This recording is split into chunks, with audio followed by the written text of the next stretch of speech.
Elena Rybakina stopped play at the 2026 Madrid Open and pointed at the clay, and the system that governs professional tennis refused to look down. That refusal came from chair umpire Zheng Qinwen in a single sentence: "I cannot go down." I can't go down.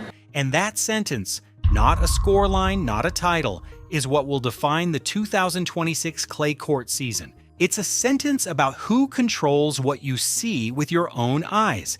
This is the story of a disputed ace, a physical mark in the dirt, a machine that cannot be questioned, and the world number 2 who forced the sport to confront something it is not ready to answer. The electronic line calling system. How it looks there and how it is usually looks different. I cannot go down, Elena. Pardon? I'll tell you what, it does look, That is out in the mark that she's showing. This is correct. That is the mark, but I cannot go down. So you Well, see that that's- four is out, but you still say that. What I see from here is that it's very close. What I see up there, that is just touching. Are you kidding? It's like that. This is not a joke. The system is wrong. This is not a joke. There is no such mark which is showed on the TV. The Caja Magica in Madrid sits 650 meters above sea level. Thinner air, faster ball speeds, clay that compresses and slides differently than Rome, differently than Roland Garros. And in 2026, the Mutua Madrid Open committed fully to automated officiating. Hawkeye live across every court. Human line judges gone entirely. Not a pilot program, not a trial run, a permanent statement of institutional confidence in a machine. The tournament was already in crisis before the first ball was struck. A stomach virus, players attributed it to what sources described as quote 1, tore through the draw without warning.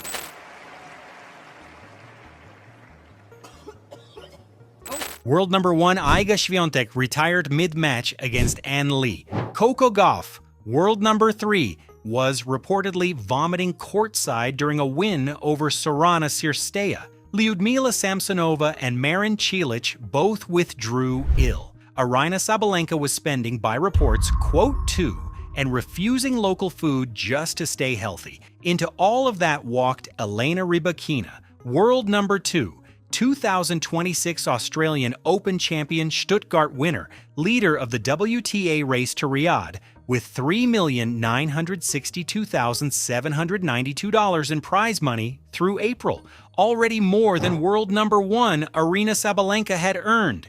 But the match against Zheng Qinwen was about to expose something the rankings couldn't measure.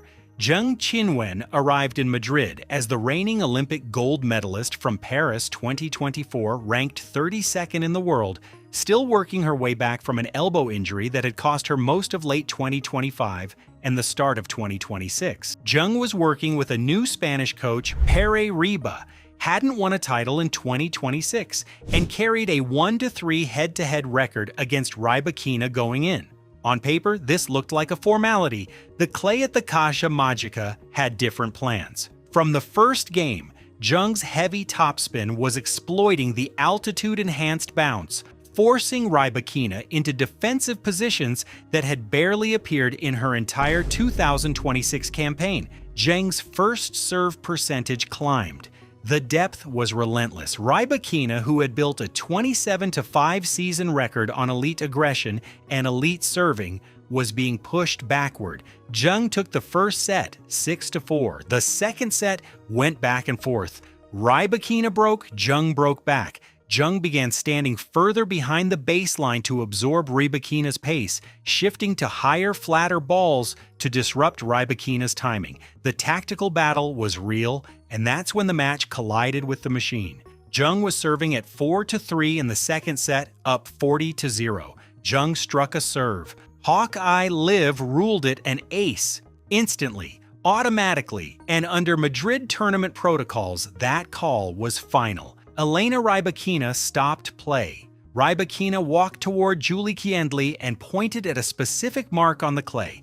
On a clay court, a ball strike creates what's called an __3___,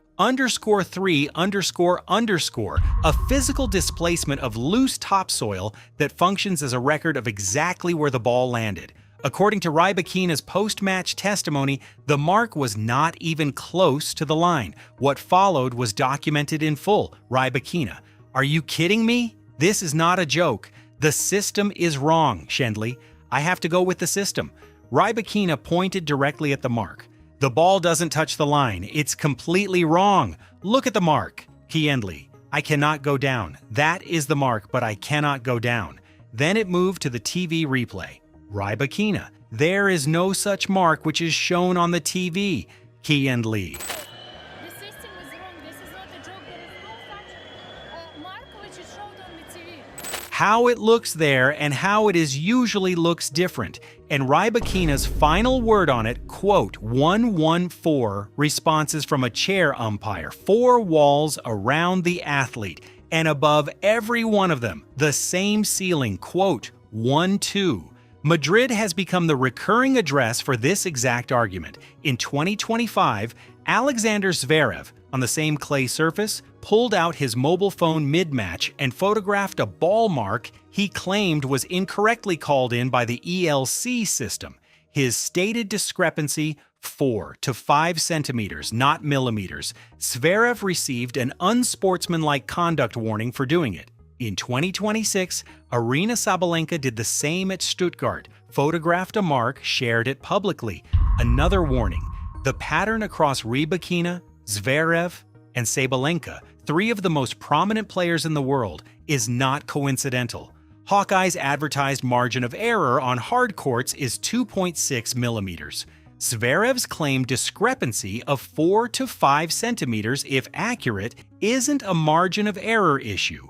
That describes a calibration failure, and the fact that all 3 disputed incidents happened specifically on clay, not hard courts, not grass, points to something structural, a fundamental incompatibility between the predictive model and the clay surface itself. And here's what happened next, because the technology's own mechanics explain exactly why clay breaks it.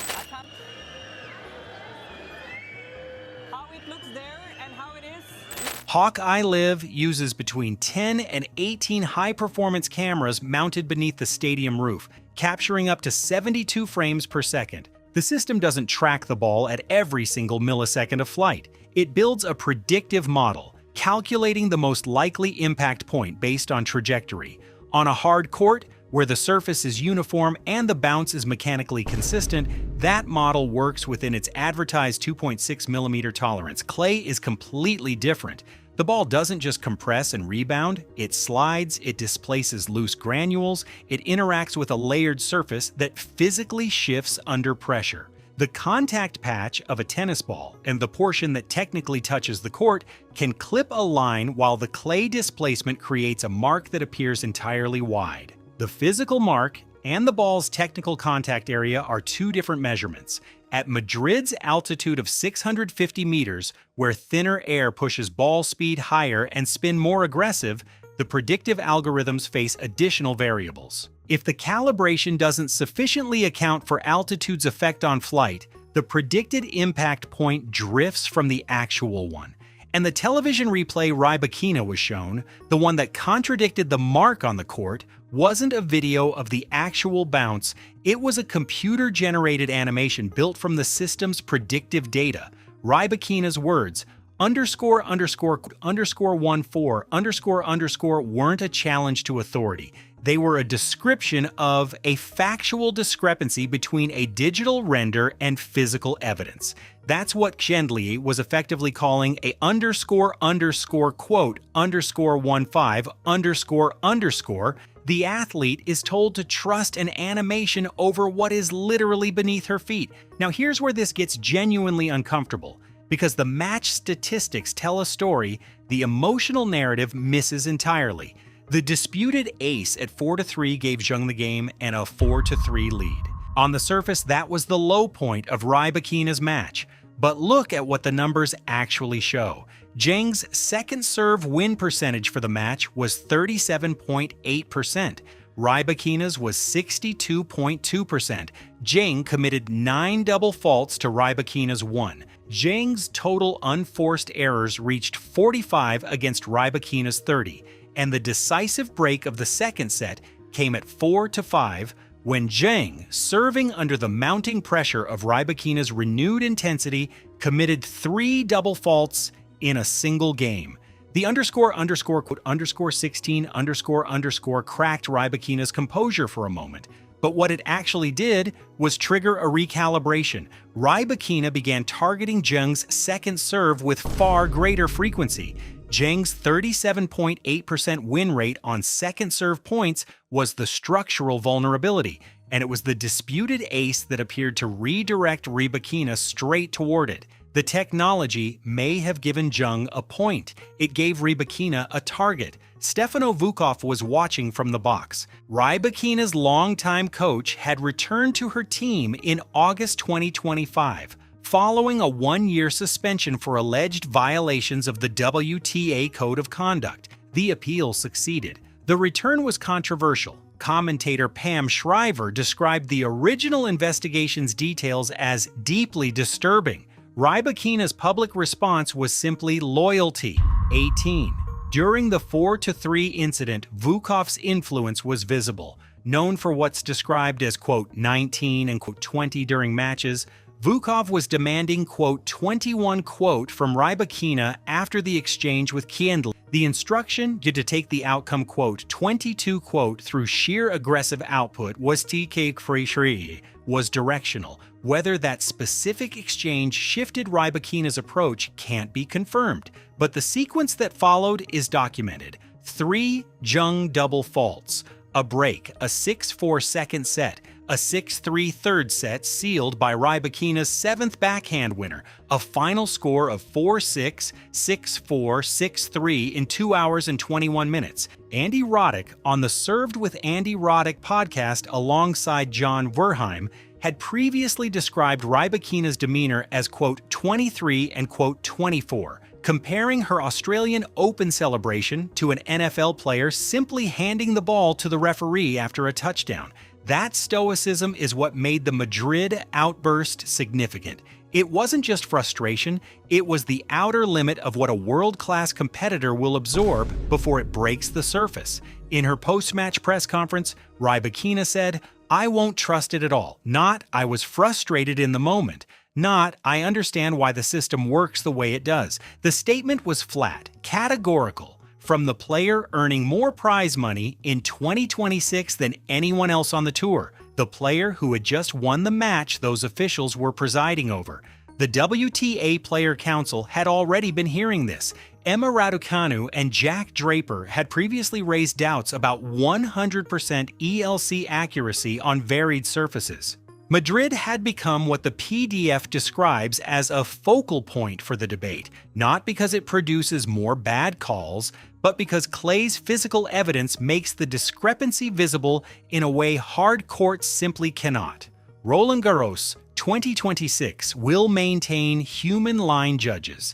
That decision was made before Madrid. After Madrid, it looks less like institutional conservatism and more like institutional foresight. The question the sport hasn't answered, and will need to before the clay season ends, is this: if the only surface where the ball leaves literal physical proof of where it landed is also the surface where the machine's predictions most frequently contradict that proof, who is the machine actually serving?